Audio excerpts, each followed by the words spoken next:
வணக்கம் நேர்களே, நான் உங்கள் ஆஸ்ட்ரோபூர்ணா. இன்னைக்கு நாம பார்க்கக்கூடிய சிறப்பு பதிவு செவ்வாயினுடைய பெயர்ச்சி. செவ்வாய் பகவான் உச்சம் பெற்று இருக்கிறார் மகர ராசியில. இவர் 23ஆம் தேதி பிப்ரவரி மாதம் கும்ப ராசிக்கு பெயர்ச்சியாகி போறார். இந்த கும்ப ராசிக்கு பெயர்ச்சியாகக்கூடிய அந்த செவ்வாய் பகவான் 2ஆம் தேதி ஏப்ரல் மாதம் வரைக்கும் கிட்டத்தட்ட 45 நாட்களுக்கு இந்த கும்ப ராசியில ராகுவோடு சேர்ந்து பயணிக்க போறார். இந்த ராகுவோடு சேர்ந்து இந்த செவ்வாய் பயணிக்கக்கூடிய காலகட்டங்கள்ல ஒவ்வொரு ராசி என்பவர்களுக்கும் உண்டான மாற்றங்கள், இதனால என்னென்ன பலன்கள் உங்களுக்கு கோச்சார நிலவரப்படி கிடைக்க போகுது, ஜாதக ரீதியான பலன்களும் உங்களுக்கு எந்த மாதிரியாக இருக்கும் அப்படின்றத இந்த பதிவுல நம்ம தெளிவா பார்க்கலாம். இந்த சேனலை முதல் முறையா பாக்குறீங்க அப்படின்னா சப்ஸ்கிரைப் பண்ணிக்கோங்க, பெல் பட்டன்ல ஆல் ஆப்ஷன் சூஸ் பண்ணிக்கோங்க.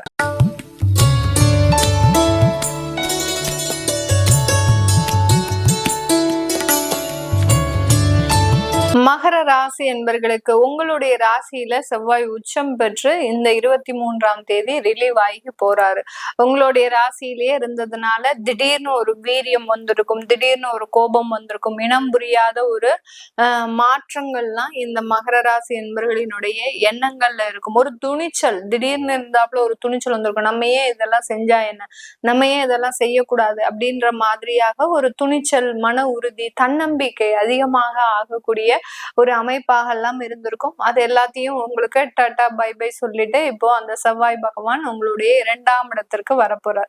2ஆம் இடத்துல ராகு பகவான் ஏற்கனவே இருக்கிறாரு. செவ்வாய் ராகு அப்படின்ற மாதிரியான சேர்க்கை. இதனால குடும்பத்துல இருக்கக்கூடிய நபர்கள் நீங்க இதனால் வரைக்கும் எப்படி இருந்தீங்களோ அதே மாதிரியான ஒரு அமைப்பை பெற போறாங்க. உங்களுக்கு எதிராக செயல்படக்கூடிய ஒரு தருணமாக இருக்கும். உங்களுக்கு எதிர் விவாதம் பண்ணக்கூடிய ஒரு தைரியத்தை அந்த செவ்வாய் பகவான் அந்த குடும்பத்துல இருக்கக்கூடிய நபர்களுக்கு கொடுக்கக்கூடிய ஒரு தருணமாக இருக்க போகுது. இந்த காலகட்டம் இந்த செவ்வாய் பகவான் உங்களுடைய சுகஸ்தானாதிபதியும் கூட. இதனால சொத்துக்கள் சம்பந்தப்பட்ட சில வளர்ச்சிகள் கண்டிப்பாக இருக்கும். புதிதாக சொத்துக்கள் வாங்குவதற்கும் பழைய சொத்துக்களை விற்று புதிய சொத்துக்களை வாங்குவதற்கும் உண்டான ஒரு தருணமாக தான் இருக்க போகுது. ஏற்கனவே லேண்ட் வாங்கியிருக்கிறீங்க, அதை விற்க முடியாம கஷ்டப்படுறீங்க அப்படின்றவங்களுக்கு, மகர ராசி என்பவர்களுக்கு இந்த காலகட்டம் அந்த சொத்துக்களை எல்லாத்தையுமே விற்கக்கூடிய ஒரு சாதகமான ஒரு அமைப்பை இந்த செவ்வாய் பெயர்ச்சி இந்த ராசி என்பர்களுக்கு முழுமையாக கொடுக்கக்கூடிய ஒரு தருணமாக இருக்க போது. இந்த காலகட்டம் அந்த 2ஆம் இடத்துல இருக்கக்கூடிய செவ்வாய் பகவான் உங்களுடைய 5ஆம் இடத்தை பார்க்கிறார்.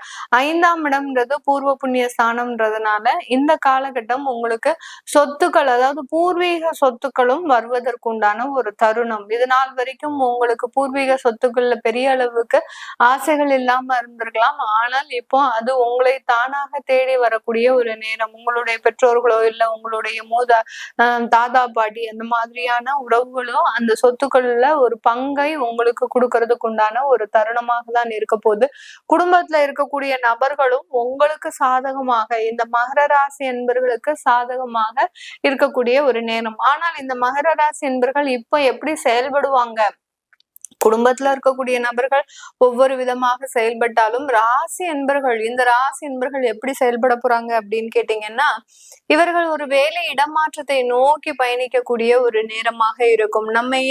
நம்ம வெளியூர்ல போய் வேலை செய்யக்கூடாது, இத்தனை வருஷம் நம்ம இந்த இடத்துல கஷ்டப்பட்டுட்டோம், நம்மளுடைய உயர் பதவிகளை நோக்கி நம்ம ஏன் பிரயாணிக்க கூடாது அப்படின்ற மாதிரியான எண்ணங்கள் இந்த மகர ராசி என்பர்களுக்கு இருக்கும்.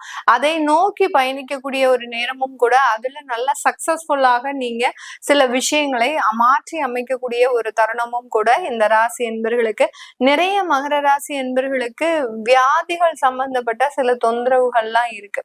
எந்த இடத்துல என்ன தப்பு செஞ்சோம் அப்படின்ற மாதிரியாக கண்டுபிடிக்க முடியாத அளவிற்கு அந்த வியாதிகள் தொந்தரவுகள்னால, ஏன்னா இந்த மகர ராசி என்பர்கள் அதிகப்படியாக கடின உழைப்பாளிகள். ஒரு வேலை செய்யறதுக்கு எந்த நேரமும் அஞ்ச மாட்டாங்க. இவர்களை மாதிரியான ஒரு கடின உழைப்பாளிகள் யாருமே இருக்க மாட்டாங்க. அப்படி இருக்க எனக்கே இந்த மாதிரியான ஒரு உடல் தொந்தரவுகள் வந்துருச்சு, இதுல இருந்து நான் நிவர்த்தி ஆகுவேனா அப்படின்ற மாதிரியான சில கேள்விகள், ஒரு மன உளைச்சல்கள் இருக்கும். அதுல இருந்தெல்லாம் கண்டிப்பாக ஒரு நிவர்த்தி அப்படின்றது இருந்திருக்கும்.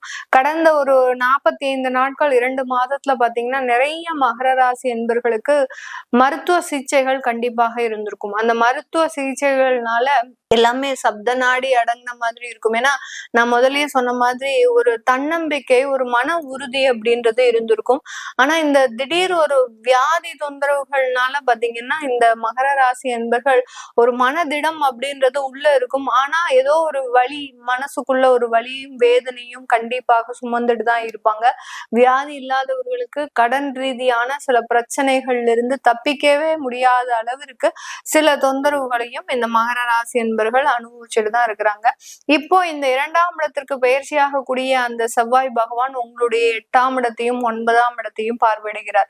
8ஆம் இடம்ன்றது வம்பு வழக்குகள், நீண்ட நாள் வியாதிகள், இந்த மாதிரியான தொந்தரவுகளை, தேவையில்லாத விபத்துகள், இது எல்லாத்தையுமே கொடுக்கக்கூடிய ஒரு தருணமாக இருக்கும். இந்த மகர ராசி என்பர்களுக்கு முன்னோர்களினுடைய சாபங்களும் முன்னோர்களினுடைய ஏக்கங்களும் அதிகமாக இருக்கு.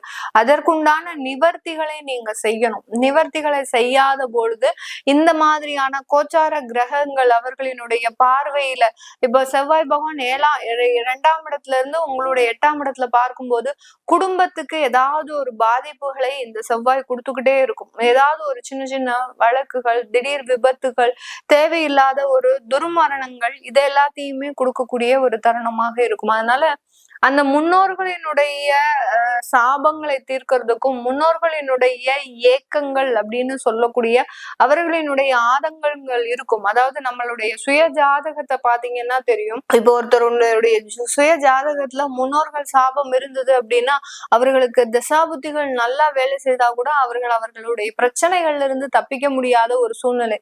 ஒரு ராசி என்பர், இந்த மாதிரியான மகர ராசி என்பர்கள் என்கிட்ட எப்போதுமே ரெகுலரா கன்சல்டேஷன் பண்ணிக்கிட்டே இருப்பாங்க. அவருக்கு பாத்தீங்கன்னா வேலையே கிடைக்கல, வெளிநாட்டுல இருந்தும் வேலை கிடைக்க முடியாத ஒரு தருணத்துல இருக்கிறாரு. அங்கேயே சொந்தமா சொத்து வாங்கி போட்டு எல்லாமே செஞ்சிட்டு இருக்கிறாரு. ஆனாலும் அவருக்கு வேலை அப்படின்றது இருக்க மாட்டேங்குது. ஏன் அந்த வேலை எப்படி திடீர்னு போச்சு அப்படின்னா, இத்தனைக்கு நல்ல திசாபுத்திகள் தான் நடக்குது. 10ஆம் இடத்துல இருந்து திசை நடத்துது, 11ஆம் இடத்துல இருந்து புத்தி நடத்துது, எல்லாமே நல்லா இருக்கு. அப்படி இருந்தும் அவருக்கு ஏன் வேலை போச்சு அப்படின்னா இந்த முன்னோர்கள் சாபம் அப்படின்றது கண்டிப்பாக இருக்கு அவருக்கு. அதே சமயத்துல அந்த வேலையை விட்டதுக்கு காரணமே இவருடைய தேவையில்லாத பேச்சுக்கள்னால. இந்த கர்மாக்கள் என்ன பண்ணும் அப்படின்னா நம்ம போகக்கூடிய ஒவ்வொரு இடத்துலயும் தேவையில்லாத தொந்தரவுகளை கொடுக்கும். ரொம்ப அசால்ட்டா எதிராளிகளை பார்த்து பேசுறது, உயர் அதிகாரிகளை பார்த்து பேசுறது, நம்ம இல்லைன்னா அங்க வேலையே நடக்காதுன்னு நினைச்சிட்டு ஏதாவது செய்யறது, இதெல்லாம் செய்ய செய்ய இவர்களுக்கு அந்த வேலை இழப்புகள் வரும். அதுல இருந்து அவர்கள் தப்பிக்க முடியாத அளவுக்கு சில பிரச்சனைகள் வந்துரும். அதனால எதுக்காக சொல்றேன் அப்படின்னா அந்த முன்னோர்களினுடைய சாபங்கள் அப்படின்னு இந்த மகர ராசி என்பவர்களுக்கு தான் எப்போதுமே தொடர்ந்து இருந்துகிட்டே இருக்கும். ஏன்னா கர்மஸ்தானத்துல இருக்கக்கூடிய ராசி இந்த மகர ராசி. அதனால முன்னோர்கள் எப்போதுமே இவர்களினுடைய செயல்களில் இருந்துதான் அவங்க நிவர்த்தி பெறுவதற்கு உண்டான சில வேலைகளை செஞ்சுக்கிட்டே இருப்பாங்க. அதனால எவ்வளவுக்கு எவ்வளவு நீங்க அந்த முன்னோர்களினுடைய சாபத்தை நீங்க நீக்குறீங்களோ அவ்வளவுக்கு அவ்வளவு நல்ல ஒரு மாற்றங்களை இந்த காலகட்டத்துல இந்த மகர ராசி என்பர்கள் முழுமையாக பெறக்கூடிய ஒரு தருணமாக இருக்க போது. பெண்கள் சுய தொழில்கள்லாம் செய்வீங்க, ஆனா ரொம்ப இன்வெஸ்ட்மெண்ட்ல ரொம்ப கேர்ஃபுல்லா இருக்கணும். யாரையும் நம்பி நீங்க கடன் வாங்காதீங்க. கடன் வாங்கி அடுத்து வட்டி கட்ட முடியாம மாறக்கூடிய ஒரு நேரமாக இருக்கும். இது எல்லாமே கோச்சார நிலவரப்படி நம்ம பலன்களை கணிச்சு சொல்லியிருக்கிறோம். உங்களுடைய சுய ஜாதக திசாபுத்தி பலன்களை பார்க்கணும் விருப்பப்படுறவங்க கீழே இருக்கிற நம்பருக்கு வாட்ஸ்அப்ல அப்பாயின்மெண்ட் வாங்கிக்கிட்டு நீங்க கன்சல்ட் பண்ணிக்கலாம். உங்களுடைய குழந்தைகளுக்கு ஜாதகம் எழுதணும், நியூமராலஜி படி பேர் வைக்கணும்னு நினைக்கிறவங்களும் கீழே இருக்கிற நம்பருக்கு வாட்ஸ்அப்ல மெசேஜ் அனுப்புங்க. அதற்குண்டான விவரங்கள் தெரிய வரும். உங்களிடமிருந்து விடைபெறுவது உங்கள் ஆஸ்ட்ரோ பூர்ணா. நன்றி, வணக்கம்.